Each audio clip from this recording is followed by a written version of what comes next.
The next word is quest, which means to search for.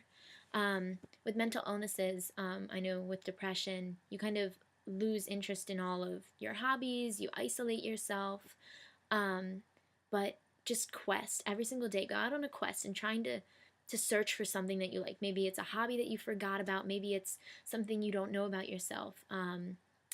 In a book I was reading by Jenny Schaefer, Goodbye Ed, Hello Me, she's talking about how she didn't even know what her favorite color was because she was so engrossed in her eating disorder and in her depression that she didn't even know that. So asking yourself simple questions like that every day and just searching like internally for kind of who you are and stuff like that is a great way to start on recovery.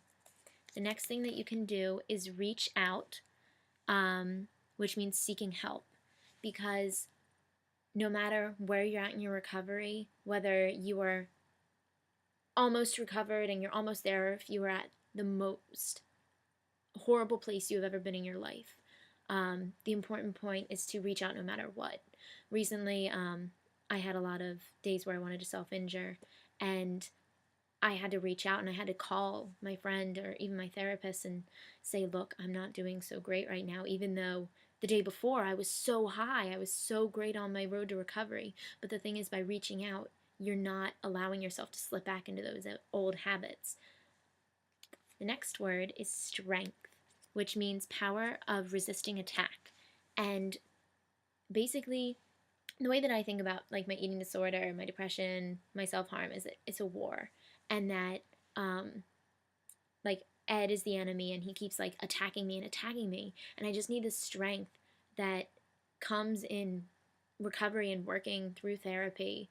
And basically it's gaining the strength that when comes up to me and says, you were a horrible person today, restrict tomorrow, it's focusing on the fact that I can resist those attacks. I can say, I don't need to do that. I can say I'm worth more. The next word is therapy. Whether it be individual, group therapy, family therapy, art therapy, whatever type of therapy, animal therapy, just getting involved in therapy and being committed to your therapy. Because if you're not committed to therapy and working through your problems, you're only stopping the recovery process, because working through recovery is just helping you, because the definition is actually therapeutic treatment, which it's not even a good definition in my mind, but like you're just realizing how to deal with different things and your therapist would be helping you cope better. The next word is unyielding, which is characterized by lack of flexibility. And the lack of flexibility comes from when your mental illness confronts you with something, for example, self-injury, and says, okay, you can cut this once and you won't do it after that. It's okay just this once. It's important to be unyielding and realize that you can't just bend and this one time I'll slip back into my old habits. It's staying dedicated every day and making a commitment to yourself that you will be on track, and that you're not just going to let yourself fall and be coerced by your mental illness. The next word is valor, which means strength of mind or spirit that enables a person to encounter danger with firmness. Basically, throughout elementary school, I always learned about like, the flight or fight response that internally we have. And whenever in a difficult situation or whenever we feel like we're in danger, we always have that like feeling of what should we do? But with valor, we're really focusing on how to confront the situation, because we can be strong and we can withstand so much because of where we have been.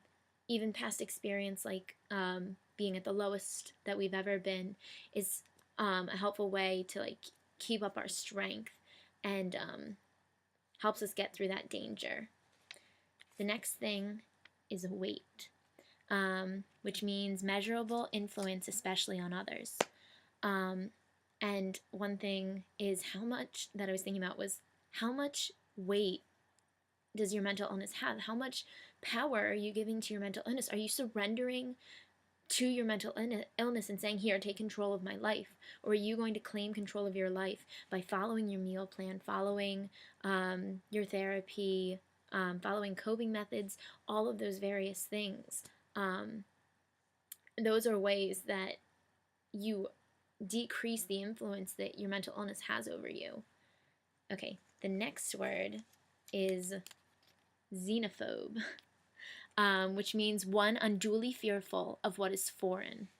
And basically, it's such a weird idea to think about. Like, for me, I've had an eating disorder for over, like, well, 3 years, I would say. And you think of, like, how scary it is to go from being in my eating disordered habits and being in my depression, and all of a sudden making this change of living a life where I love myself, or at least I make an effort to nurture myself. And so I think that it's important to remember xenophobe, because yes, you can be fearful of what's foreign, but the thing is, there's still the possibility out there that it's so much better than where you're at now. The next word is yourself, which is your normal, healthy, or sane condition, because you are perfect the way you are. You are perfect exactly how you are. And trying to be somebody else doesn't help you. It doesn't help you be in tune with yourself. It tries getting you out of whack and, like, makes you focus on self-injury or your eating disorder, or whatever is going on in your life. But being yourself is just kind of accepting that you're fine with who you are. And sure, you have these flaws, but you have so many attributes to contribute. And then the last word I have is zingy, which is enjoyably exciting. And basically, there's so many exciting things to experience in this life, whether it be traveling, whether it be going to fine art things such as the theater, whether it be going to watch a football game or sports game. I'm not that into sports, so like a sport thing.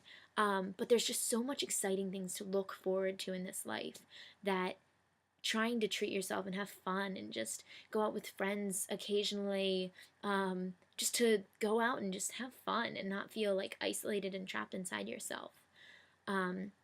So that is my alphabet, guys. I hope that this helps you guys. If any of you has a letter that really hit you and you want to comment on it, feel free to. Or if one of you has a letter that you think a better word would fit, please write it in the comments below. But I hope all of you are well, and I hope that you might even write your own personal alphabet of how to recover. So, okay, talk to you soon. Bye.